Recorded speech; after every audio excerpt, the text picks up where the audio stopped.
എല്ലാ മനസുഹൃത്തുക്കൾക്ക് ടൂർസ് അടക്കിന്റെ പുതിയ ഒരു വീഡിയോയിലേക്ക് സ്വാഗതം. നമ്മൾ ഇരിക്കണത് ലൂസിഫറിൽ ലാലേട്ടൻ ഇരുന്ന ആ സെയിം കല്ലറയിലാട്ട. ആ പള്ളിയാണ് ബാക്ക്ഗ്രൗണ്ടിൽ കാണുന്നത്. കുരിശ് ഞാൻ കാണിച്ചു തരാം. കുരിശ് ഈ കുരിശല്ല, വേറൊരു കുരിശ് അവര് താൽക്കാലികമായിട്ട് ഉണ്ടാക്കി വെച്ചതാണ്. അപ്പൊ ആ ഒരു സ്പോട്ടിലായിരിക്കണത്. കാഴ്ച ഒരിക്കലും ഉണ്ടാകുമെന്ന് രാംദാസ് സാർ എന്നോട് പറഞ്ഞിട്ടുണ്ട്.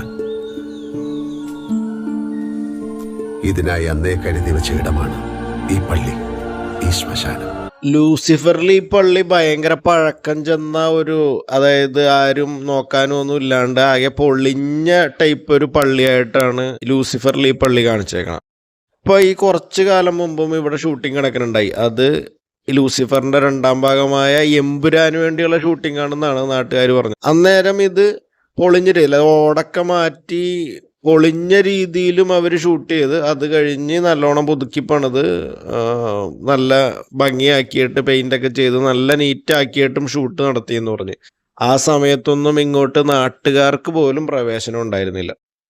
ഈ മരം ലൂസിഫറിൽ നല്ല ഭംഗിയായിട്ട് ബാക്ക്ഗ്രൗണ്ടിൽ കാണിച്ചിട്ടുണ്ട്. ഇതേപോലെ തന്നെ എല്ലേന്നും ഇല്ലാത്ത അവസ്ഥയിൽ തന്നെ ആയിരുന്നു ലൂസിഫറിലത്തെ കുരിശ്. ഇത് ലൂസിഫറിലെ കുരിശാണ്.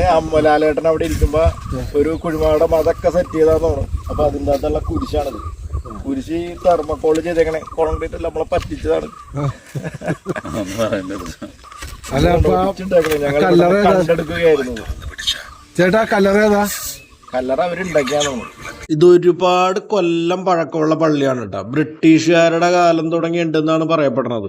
മാത്രമല്ല ഇത് തോട്ടം തൊഴിലാളികൾക്ക് വേണ്ടി അവർക്ക് കുർബാന കാണാനൊക്കെ വേണ്ടിയിട്ട് പണി കഴിപ്പിച്ച ഒരു പള്ളിയാണ്. അത്രയും പഴക്കമുണ്ട്. ഇപ്പൊ ഇതൊന്നും അത്ര ആക്റ്റീവ് അല്ലാത്തത് കൊണ്ട് ഇപ്പൊ ആളുവനക്കൊക്കെ ഭയങ്കര കുറവാണ്. ഇവിടെ മാസത്തിൽ ഒരു പ്രാവശ്യമൊക്കെ ഇവിടെ കുർബാനയും കാര്യങ്ങളൊക്കെ ഉണ്ടാവുള്ളൂ എന്നാണ് അറിയാൻ പറ്റിയത്. ഇത് ശരിക്കും സെന്റ് ആൻഡ്രൂസ് CSI ചർച്ചാണ്. മെയിൻ റോട്ടിൽ നിന്ന് ഒരു കുറച്ചകത്തോട്ട്, ഒരു 100 മീറ്റർ അകത്തോട്ട് കയറിയിട്ടാണ് പള്ളി ഇരിക്കുന്നത്. ലൊക്കേഷൻ വന്നിട്ട് വാഗമണ്ണിൽ നിന്ന് ഏതാണ്ട് ഒരു 15-16 കിലോമീറ്ററോളം ഉണ്ട്. ഉപ്പുതോടൊക്കെ കഴിഞ്ഞിട്ട് വാഗമണ്ണ് കട്ടപ്പന റൂട്ടിലാണ് ഇത് ഇരിക്കുന്നത്. ഇതിൻ്റെ എക്സാക്ട് ലൊക്കേഷൻ നമ്മളുടെ ഡിസ്ക്രിപ്ഷൻ ബോക്സിൽ കിടപ്പുണ്ട്. ഇതുവരെ നമ്മളുടെ ചാനൽ സബ്സ്ക്രൈബ് ചെയ്തിട്ടില്ലെങ്കിൽ ഒന്ന് സബ്സ്ക്രൈബ് ചെയ്യുക, ലൈക്ക് ചെയ്യുക, കമൻറ്റ് ചെയ്യുക, ഷെയർ ചെയ്തും കൂടി ഒന്ന് കൊടുക്കുക. മറ്റൊരു വീഡിയോ ആയിട്ട് അധികം നമുക്ക് വീണ്ടും കാണാം. അതുവരെ ടേക്ക് കെയർ, ബൈ ബൈ.